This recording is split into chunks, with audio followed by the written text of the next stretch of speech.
Amma 7th anniversary Dhamaka offers. Shop 599, win 777 exclusive prizes. WhatsApp లో order చేయండి, gift పట్టండి.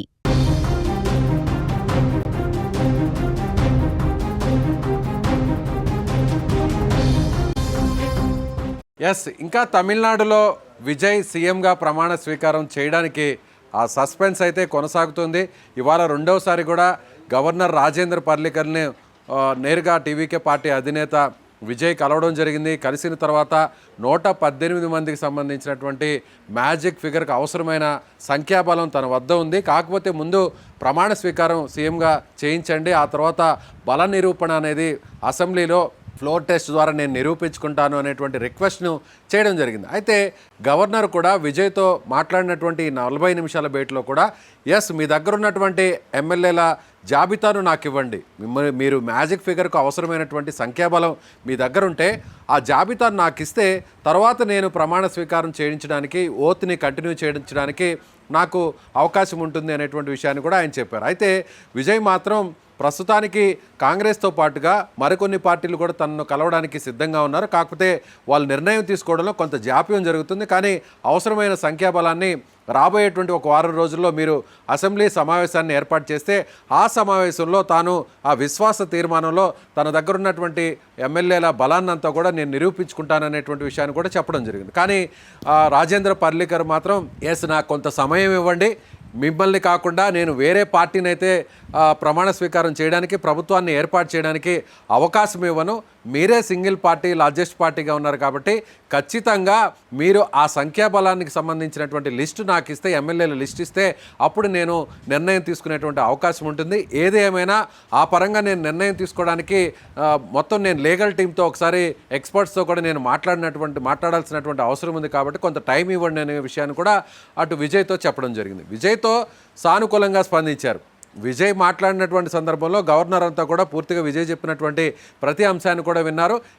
Okay, ఎంతవరకు అవకాశం ఉంటుంది, ఎంతవరకు పాసిబిలిటీ ఉంటుందో అంతవరకు నేను ఓత్ని చేయించడానికి సిద్ధంగా ఉంటాను, అవసరమైన సందర్భంలో మీరు చెబుతాను, సమాచారాన్ని ఇస్తాను, అప్పుడు మీరు ప్రమాణ స్వీకారానికి ఏర్పాట్లు కూడా చేసుకోవచ్చు అనేటువంటి విషయం చెప్పడంతో విజయ్ టీము బయటకు వచ్చిన తర్వాత కూడా గవర్నర్ చాలా సానుకూలంగా స్పందించారు.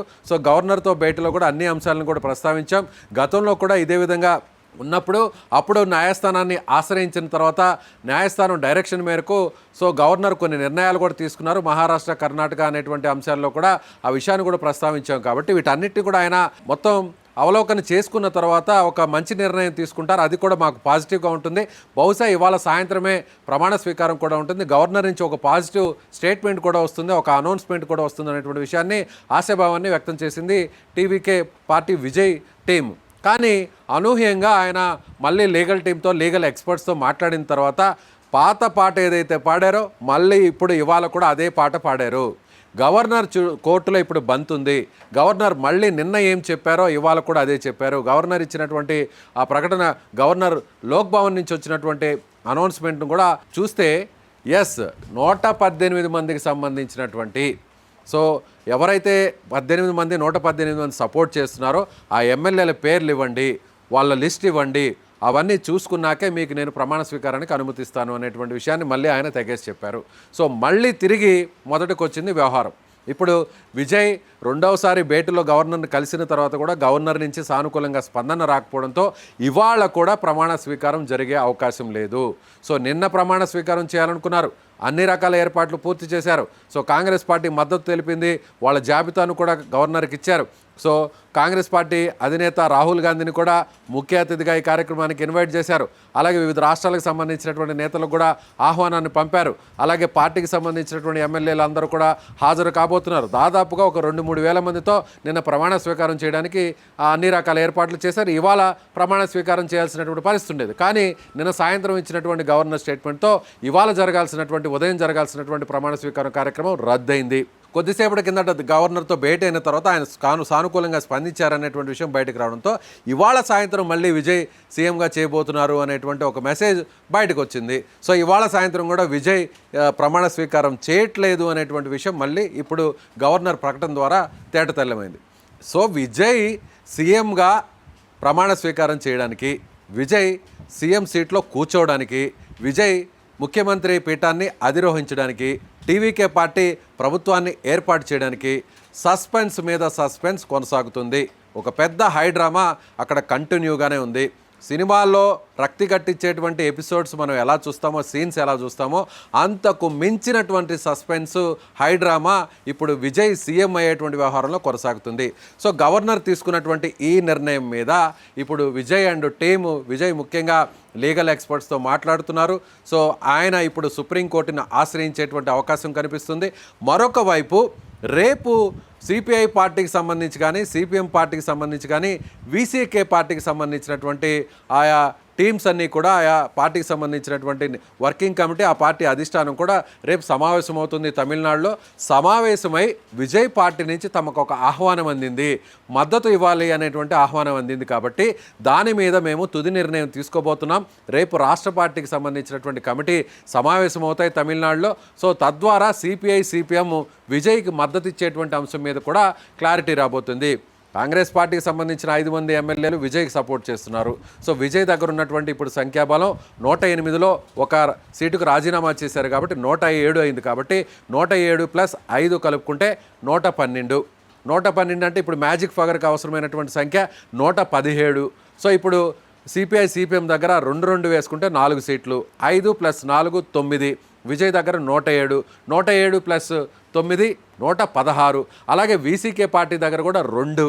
ఇవన్నీ వస్తే విజయ్కి అవసరమైనటువంటి 118 అనేది రేపు సిపిఐ, సిపిఎం, వీసీకే పార్టీల జరపబోతున్నటువంటి మీటింగ్లో ఒక స్పష్టత రాబోతుంది.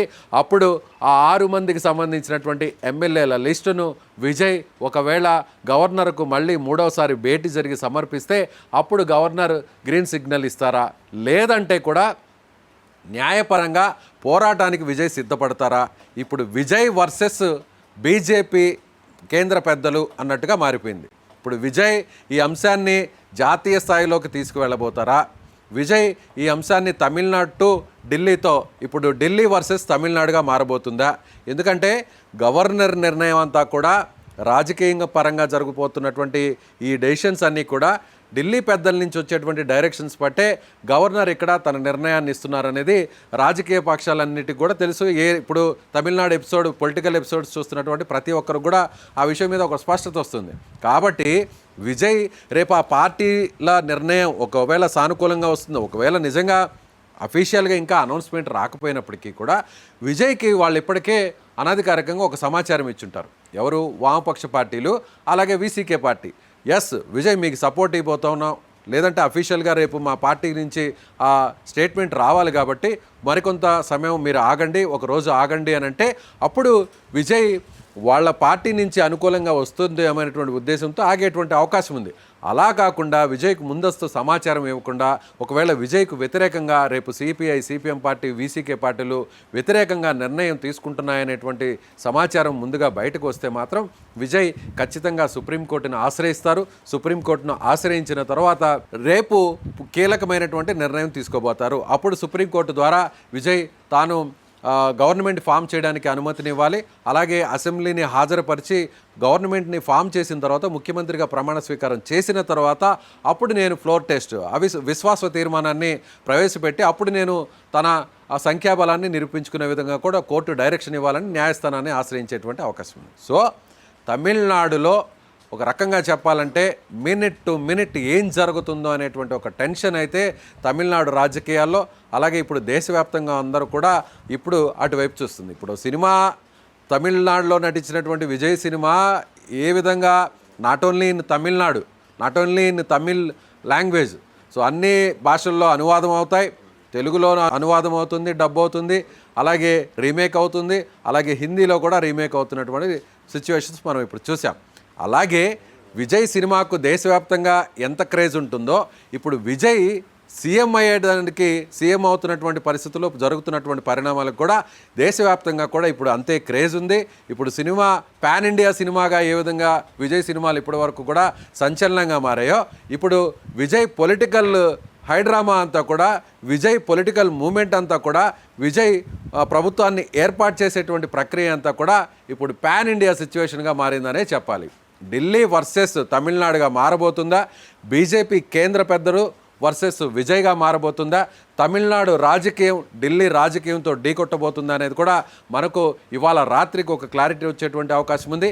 అదేవిధంగా లోకల్గా కూడా ఇప్పుడు తమిళనాడులో ఉన్నటువంటి రాజకీయ పక్షాలు ప్రత్యర్థులు కూడా ఇప్పుడు విజయ్కు సపోర్ట్ చేస్తున్నటువంటి పరిస్థితిగా మారుతుంది.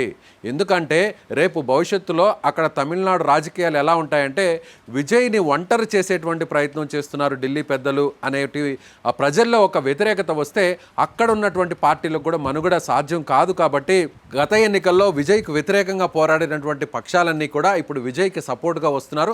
స్థానికంగా ఒకవేళ ఢిల్లీ పెద్దలు విజయ్ని ఎంత ఇబ్బంది పెట్టేటువంటి ప్రయత్నం చేస్తున్నా కూడా తమిళనాడులో ప్రజల నుంచి మాత్రం విజయ్కి క్రేజ్ మరింత పెరుగుతుందని చెప్పాలి. అది విజయ్ భవిష్యత్తుకు రాజకీయ భవిష్యత్తుకు మరింత ప్లస్గా మారుతుందనే చెప్పాలి. ఢిల్లీ ఎంత ఇబ్బంది పెట్టాలని చూసినా ఢిల్లీ పెద్దలు ఎంత టార్గెట్ చేయాలని చూసినా అది విజయ్కు ప్లస్సే అవుతుందనేది విజయ్ అండ్ కో ఆ టీం చెప్తున్నటువంటి మాట. ఎందుకంటే దేశంలో ఉన్నటువంటి రాజకీయాలన్నీ ఒక ఎత్తు, దక్షిణ భారతదేశంలో ఉన్న రాజకీయాలు మరో ఎత్తు. దక్షిణ భారతదేశంలోనూ తమిళనాడులో జరుగుతున్నటువంటి పొలిటికల్ డ్రామా రాజకీయం ఇంకా మరొక ఎత్తు, నెక్స్ట్ లెవెల్లో అని మాత్రం చెప్పొచ్చు. ఎందుకంటే అక్కడ ఉన్నటువంటి పార్టీ ఏదైనా కూడా స్థానిక రాజకీయం అక్కడ ఉన్నటువంటి సెంటిమెంట్ అనేది తమిళనాడులో చాలా కీలకంగా మారుతుంది. బయట వ్యక్తులకు అక్కడ ఎవరు కూడా ప్రవేశం ఇవ్వరు, బయట రాజకీయ పక్షాలకు అక్కడ ఎక్కడ కూడా ప్రవేశం ఇవ్వరు. ఈవెన్ జాతీయ స్థాయిలో ఉన్నటువంటి నాయకులైనా సరే, అది ప్రధానమంత్రి అయినా కేంద్ర మంత్రులైనా అలాగే పెద్ద పెద్ద సినిమా స్టార్లు బాలీవుడ్ స్టార్లు అయినా కూడా అక్కడ ప్రచారం నిర్వహిస్తే పెద్దగా స్పందన ఉండదు.